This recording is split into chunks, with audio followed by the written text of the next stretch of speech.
Okay, welcome in, Teal Shirt.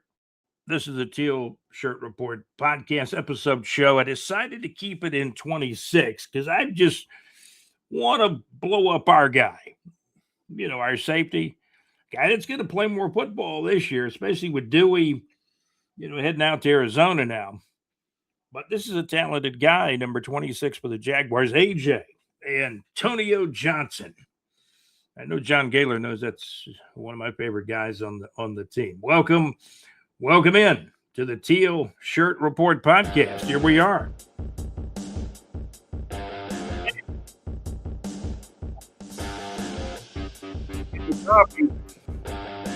Coffee, man, it's absolutely great. I want to thank our executive producer, JC.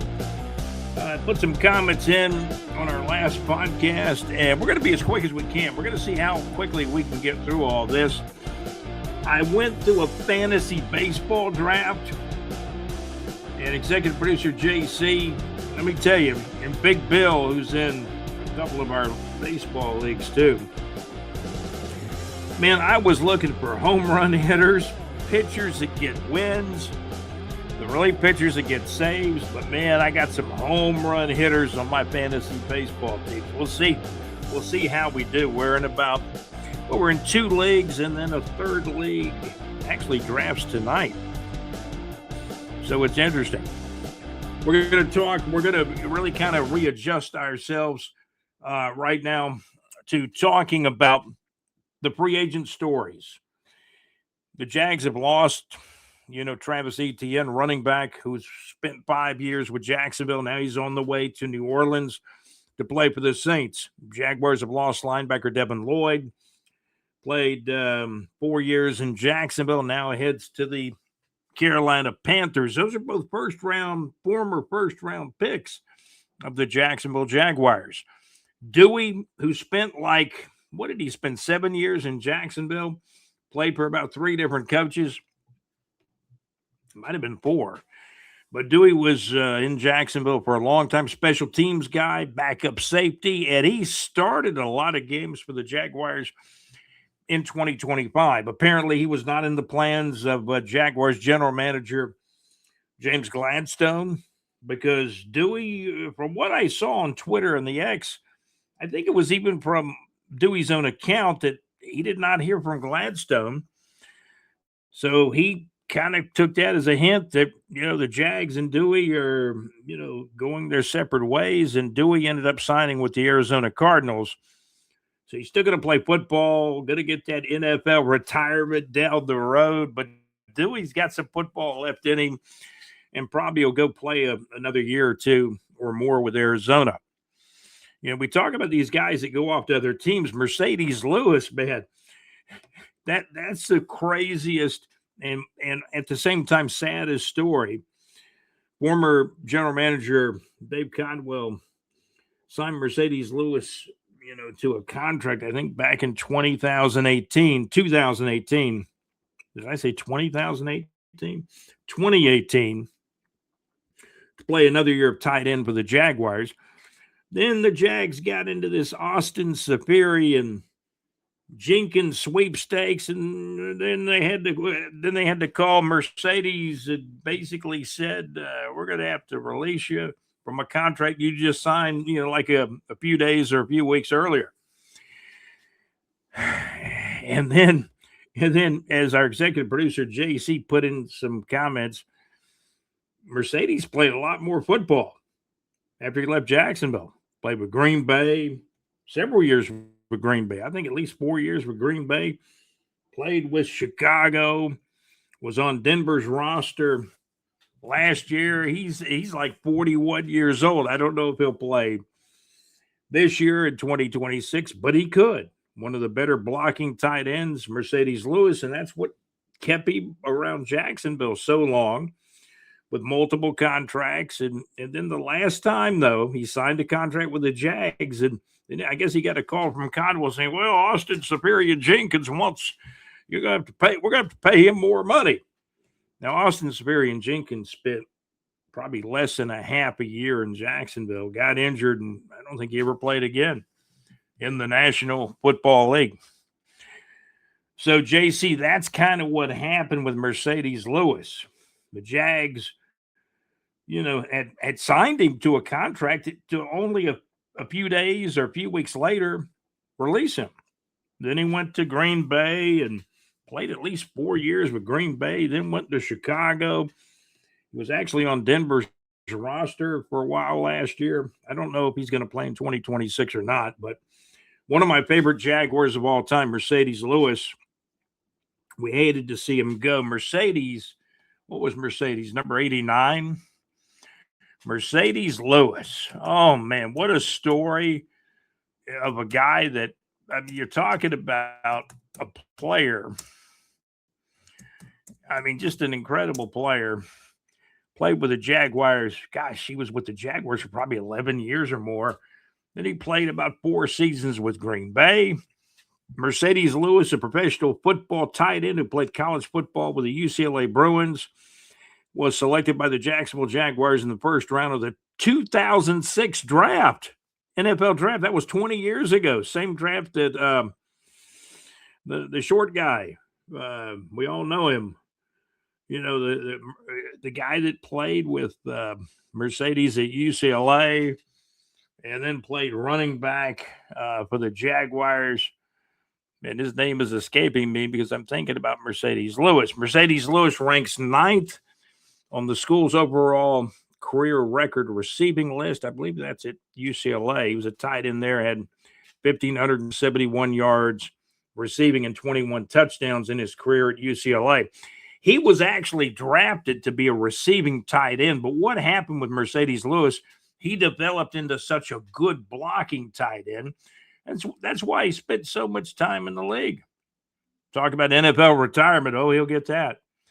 He spent I think 11 years in Jacksonville, at least 4 years in Green Bay, played for the Chicago Bears, was on Denver's practice squad. Then he was on their regular roster. According to what I'm looking at, I think he may still be on the Denver Broncos roster. They're tight end moving forward in 2026. He played with a little bowling ball running back. And some of these names escape me sometimes, but this was a great player for the Jags. And you know who it was? It was number 32 for the Jaguars. I mean, that's a guy that probably won't make the pride of the Jaguars, but he could. He really could. And he's been, the guy that I'm talking about, that his name escapes me. Oh, there he is right there. His name escaped me. Little short, built low to the ground, running back, number 32. And Mercedes played college ball with him. It's going to be interesting to see what happens with, we talked about free agency. The Jags also have re-signed tight end Quentin Morris to a 1-year, $3 million deal. That's a former Buffalo Bill, JC, that the Jags signed in 2025, and now they've re-signed him. They liked his work enough as a blocking tight end. Got another year with the Jaguars in 2026, going to make about $3 million, 1 year, $3 million contract. So, Mercedes Lewis, and you brought his name up, JC, during the last podcast in the comments. And yeah, I hated to see him go. He was one of my favorite Jacksonville Jaguars of all time. And now Maurice Jones-Drew's name comes to my mind. I got some more info the other day from John Gaylor that at first it didn't hit me quite as much as it did later. DJ Chark, who spent time with the Jacksonville Jaguars. DJ was a second-round pick, I believe. I remember, I think it was Copeland or somebody with the Jags brass said, hey, you got to play bigger. And then he ended up going to Detroit, played a couple of years with Detroit, played with a couple other teams after that. And now he wants to retire with a one-day contract with the Jaguars. Number 17, DJ Chark. We got up to talking about all this other stuff today on the Teal Shirt Report podcast. DJ Chark, and of course, John Gaylor and I had a big, long conversation about DJ Chark. Um, he played with the Atlanta Falcons. Before he got to Atlanta, he played a brief time with Atlanta, but he played with Detroit. Injuries were this guy's big bugaboo. DJ Chark was born September 23rd, 1996. And I believe he was a Tom Coughlin pick. Sometimes I say a Tom Coughlin pick. It's during that time when Tom Coughlin was the executive vice president. And basically, when Tom Coughlin was the executive vice president with the Jacksonville Jaguars, and of course the general manager then was Dave Codwell, but everything ran through Tom Coughlin. DJ Chark did retire from the NFL after 7 seasons, citing personal reflection, career challenges, and the desire to focus on family and future opportunities.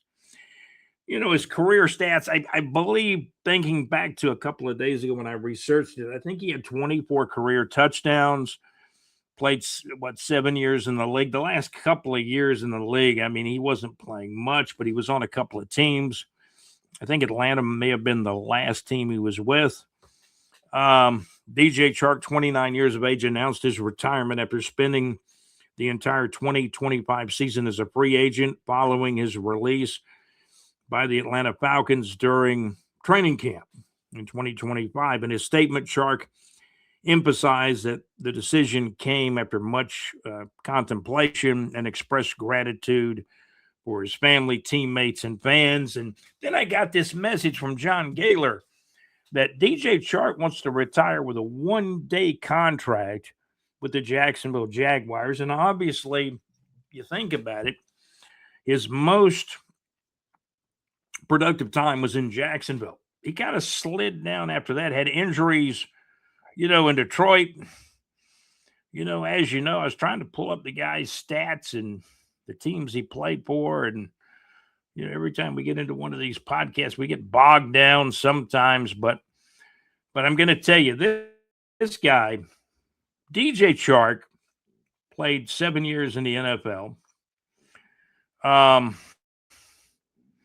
He had, here's the career stats. Over the course of DJ Chark's career, he had a total of 216 receptions for 3,100 receiving yards and 24 touchdowns in 76 games. So when you think about 3,100 yards, that's a good 3 years in the NFL, right? Even though he played, close to 7.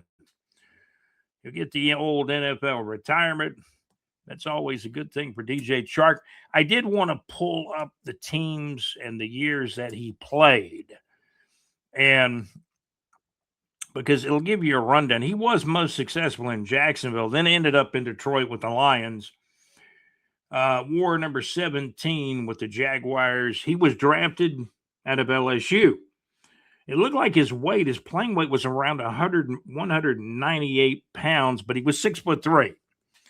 And I think it was Coughlin or somebody in the Jags brass said, moving in, I think, to his last year in Jacksonville, he said, man, you got to play bigger. They were looking for a big wide receiver, but this is how the career broke down. DJ Chark played with the Jacksonville Jaguars 2018 to 2021, Detroit Lions 2022. Gosh, he only played 1 year in Detroit. Carolina Panthers in 2023, LA Chargers for a bit in 2024.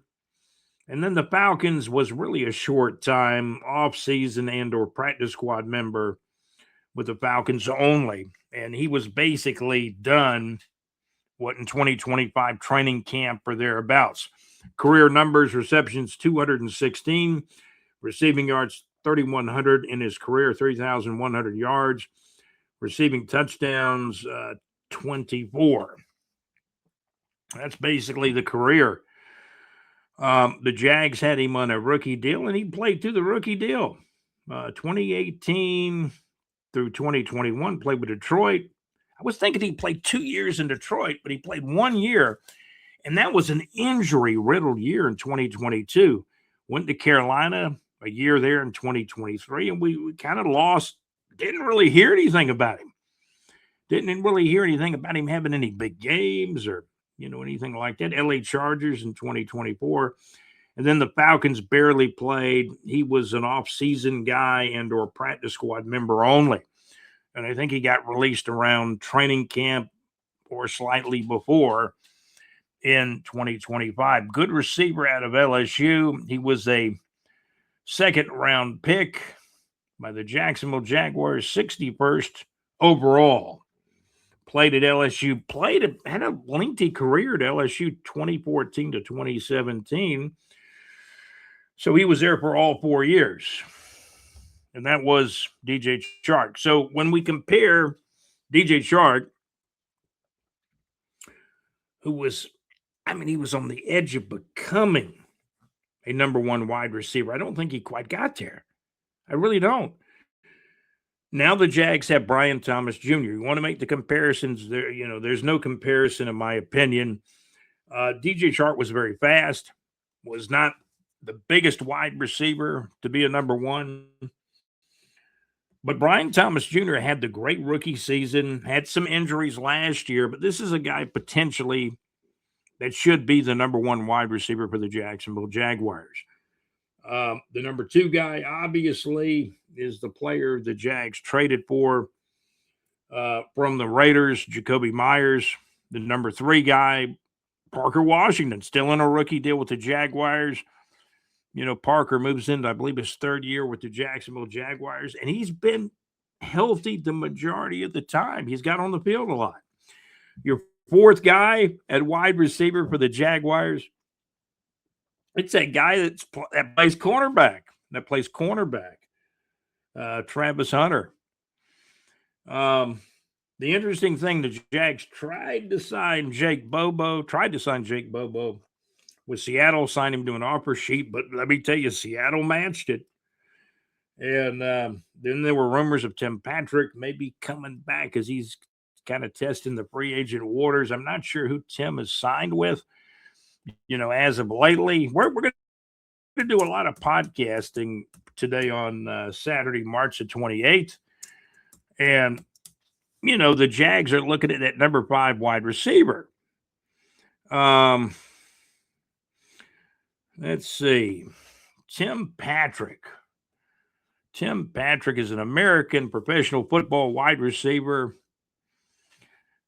for the Jacksonville Jaguars. Let me see here.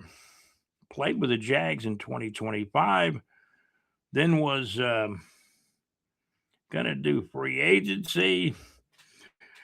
And the Jags also, he was not the Jags' first choice in 2026 here as they went after Jake Bobo. Okay, Tim Patrick's been around. Played with the Ravens in 2017. 49ers also in part of 2017. 2017 to 2023 with the Denver Broncos. 2024 with the Lions. And then I believe the Jags made a trade or picked him up, right before the 2025 regular season started. And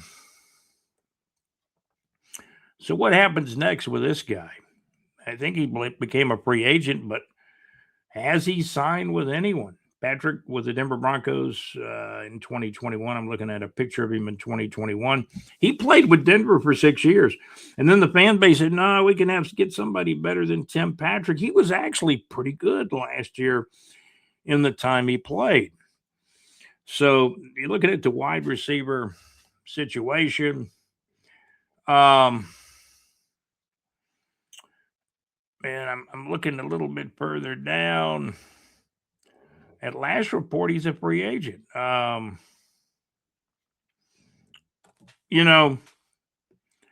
He's had an interesting career. Games played 87.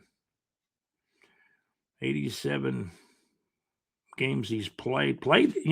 Jacksonville got their money's worth out of him. He played 16 games.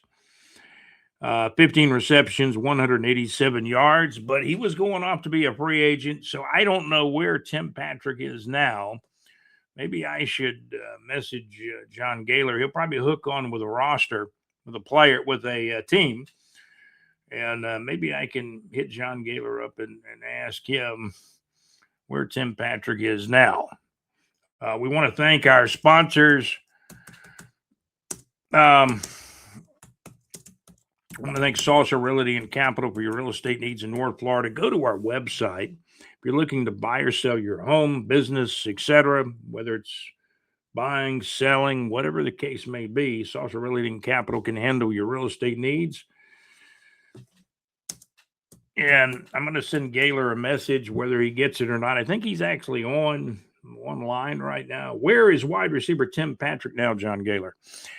That's the question I just sent to him in on Messenger, actually, as we message back and forth a good bit of the week, actually.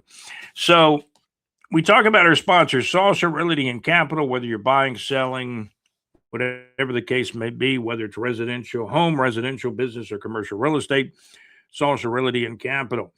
Also, check out the Mad Max Mix, Mad Max on Wednesday night. Mad Max, man, he plays some great songs. Allman Brothers, Atlanta Rhythm Section, Leonard Skinner, Pink Floyd, the late Gary Wright.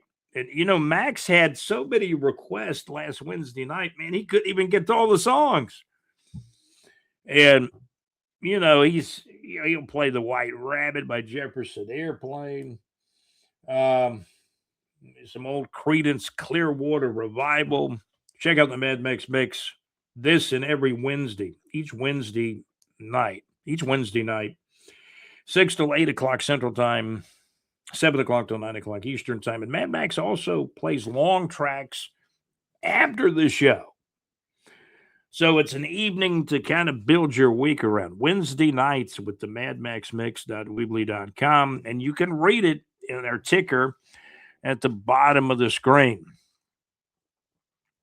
Also want to thank JC. He's got a great show on Thursday nights, the very next night after Max, the very next night after madmaxmix.weebly.com. Check out JC's show In the Pub with JC on LakeUpallahits.com live on Thursday nights with JC. We're going to talk a little NCAA basketball as well. We appreciate you guys that tune into our podcast. It looks like I'm trying to send this message to Gaylor and it's never getting there. It's just one of those messenger type things. It's not really getting there at the moment. So I don't know why that is. So we'll try to clear up the laptop a little bit, get some room on the laptop. We'll talk NCAA basketball.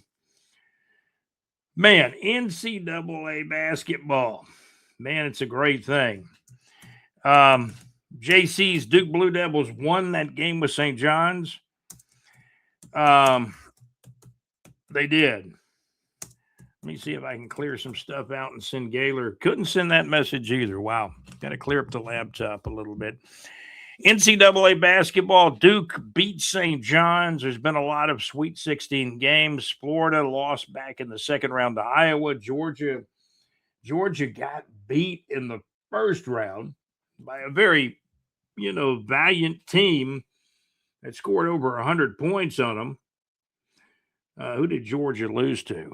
My goodness, my memory's going to correct me here in a second. We did remember Maurice Jones-Drew, though, who wore 32 for the Jaguars. He might end up in the Pride one day, the Pride of the Jacksonville Jaguars. Right now in the Pride, you got, Tony Baselli up there, Mark Brunell, Keenan McCardell, Jimmy Smith. Tom Coughlin is in the Pride, as well as Wayne and Dolores Weaver in the Pride of the Jacksonville Jaguars. Brought to you by the madmaxmix.weebly.com on Wednesday nights, great internet radio show. Thursday nights, in the pub with JC at LakeUpallahits.com. Great internet radio where it's good. That show is on Thursday nights live at LakeUpallahits.com. Absolutely great internet radio where it's absolutely all good. So I'm watching the Duke game. I guess it was last night, Friday night. Duke was pretty good. They did miss a couple of foul shots down the line that might have almost cost them.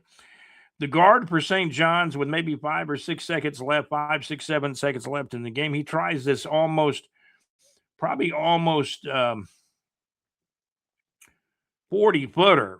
It was just too long of a three-point shot. He should have probably penetrated closer, made another pass, and got a closer look at the basket for the three-point shot or whatever kind of shot they were going to get toward the end. The Jacksonville Jumbo Shrimp are now 0-1. The Shrimp, the defending AAA champions, open the AAA baseball season, and they have opened the season now with an 8-game homestand at the ViStar ballpark in downtown Jacksonville. Game 1 was not successful. Rochester from upstate New York, Rochester 8, the Jacksonville Jumbo Shrimp 7, a final on Friday night, March 27th of 2026 at home. But it's just one game. That report comes to us from BigJReport.com. Winds are whipping. Winds are absolutely whipping at Fernandina Beach, Florida, and the winds are now moving into Jacksonville, Florida. Soon, listen to this, JC, soon at 33 miles per hour or more. Out of the northeast, mainly dry and cooler here in North Florida. Clouds moving in and cooler. High today only 69. Low tonight around 56. So that's some of the, very latest weather information. Still can't send my message to John Gaylor. So, I'm just going to skip that for now as far as Tim Patrick goes. Last I heard, he was a free agent. I think there was some interest in maybe him coming back to Jacksonville, but we'll see. The Jags did try to get Jake Bobo from Seattle. He signed an offer sheet with Jacksonville, but Seattle matched the offer. NCAA basketball tournament, St. John's got beat by Duke. And it was interesting. Duke missed a foul shot or two down at the end that kind of kept St. John's alive in the basketball game. Let me take a look. I got the scores down here. Duke finally won the game. The St. John's guard, a left-hander, I believe, took close to a 40-foot shot, missed it badly, and Duke went on to win the game. They won the game by 5 points. Duke Blue Devils 80, St. John's 75. Final on Friday night, March 27th of 2026. As Duke now advances to the Elite Eight now. Alabama got beat by Michigan. I got that score up here too. Sweet 16 game, Michigan 90, Alabama 77. The final on Friday night, March 27th of 2026. Michigan now advances to the Elite Eight now. Let's see, some more college basketball. We mentioned the Duke game. Duke Blue Devils 80, St. John 75, a final. Key to that game, toward the end, the guard took a long, close to probably 35, 40-foot three-point shot, just too long.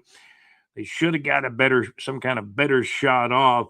He tried a long, kind of like a long Steph Curry three-pointer and missed it, and the Duke Blue Devils won that game. Duke Blue Devils 80, St. John's 75, as Duke eliminates St. John's and Duke moves into the Elite Eight. So that's some of what's been going on. We kind of followed that game. I did have a chance to watch, the last few minutes of that game. Illinois kind of stunned the Houston Cougars and knocked them out of the tournament. Illinois from the Big Ten. Illinois 65, Houston Cougars 55.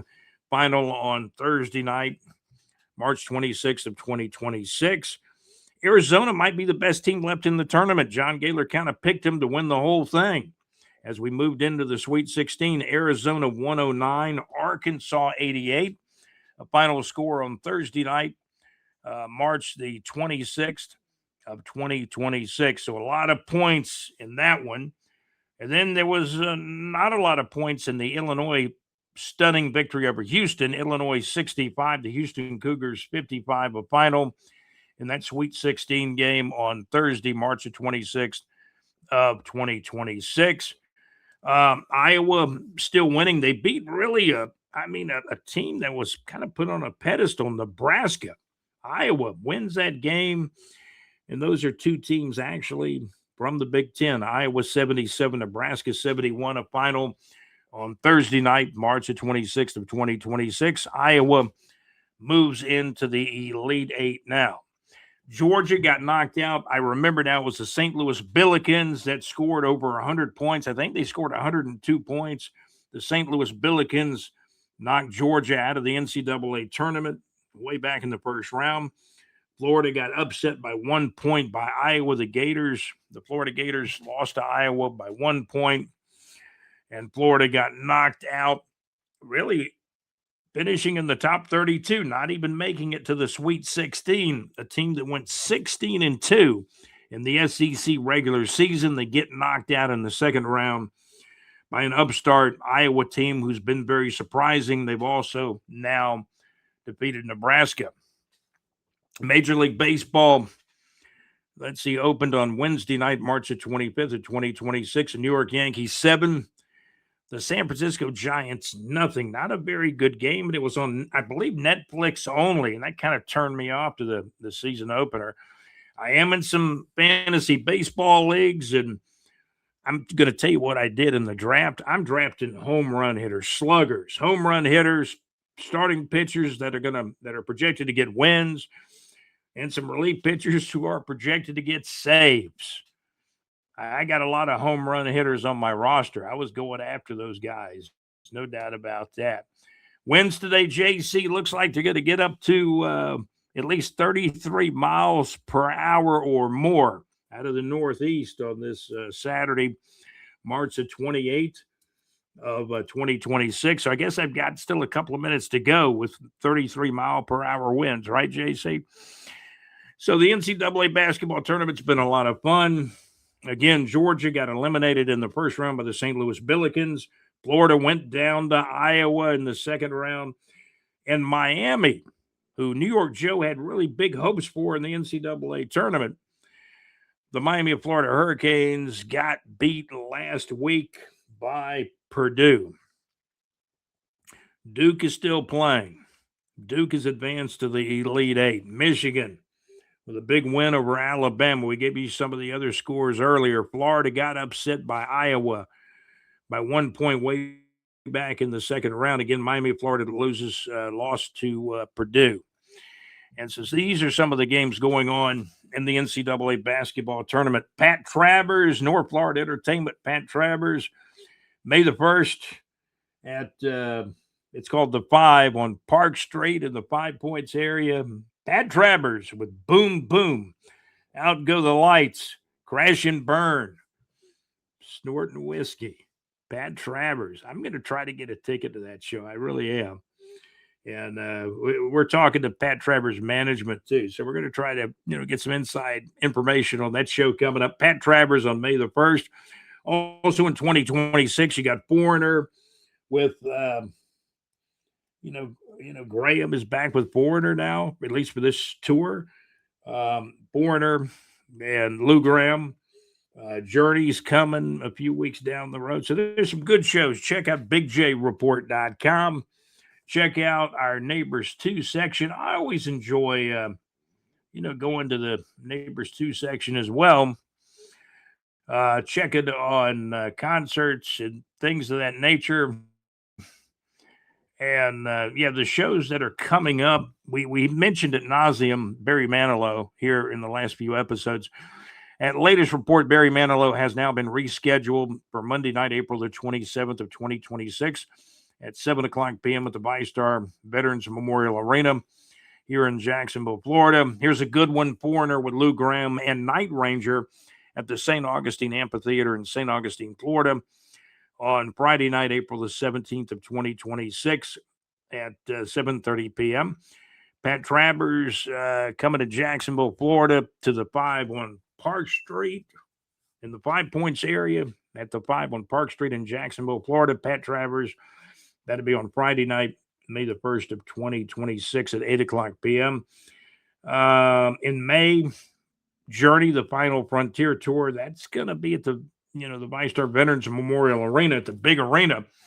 Journey, their Final Frontier Tour. Journey performing on Saturday night, May the 16th of 2026 at 7:30 p.m. at the VyStar Veterans Memorial Arena here in Jacksonville, Florida. Up in Atlanta, and I heard Mad Max on his show play Stepping Out by Joe Jackson last week.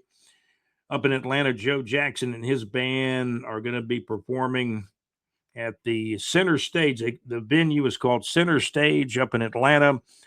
on June the 26th of 2026 at 8 o'clock p.m. with the Hope and Fury Tour.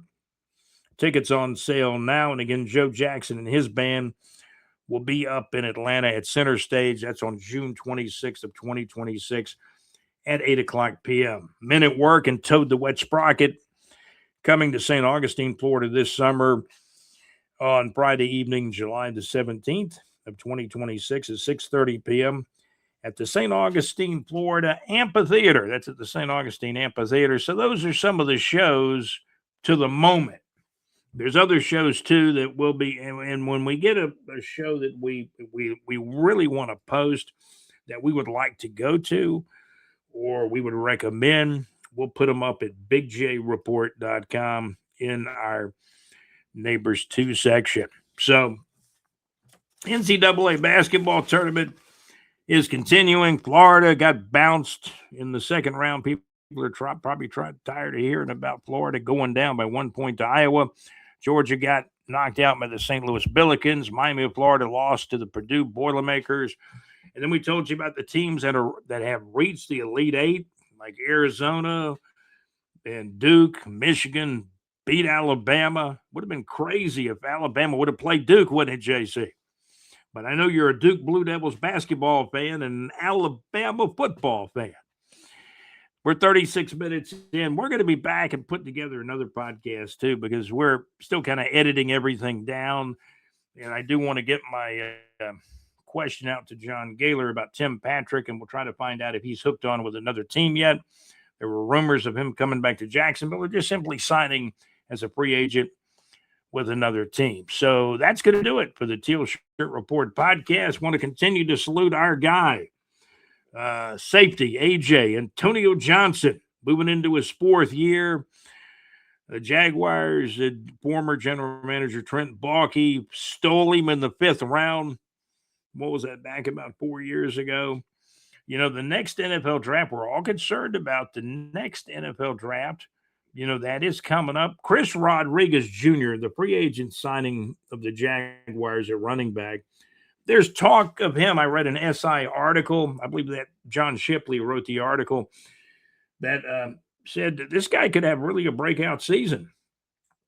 Talking about Chris Rodriguez Jr., who the Jaguars have signed as a free agent, basically to be, you know, one of the replacements. The replacements for ETN is kind of a two-headed situation. It's Chris Rodriguez Jr. from the Commanders, and then Brayshaw Tootin, who the Jaguars drafted last year, I believe, in the third round.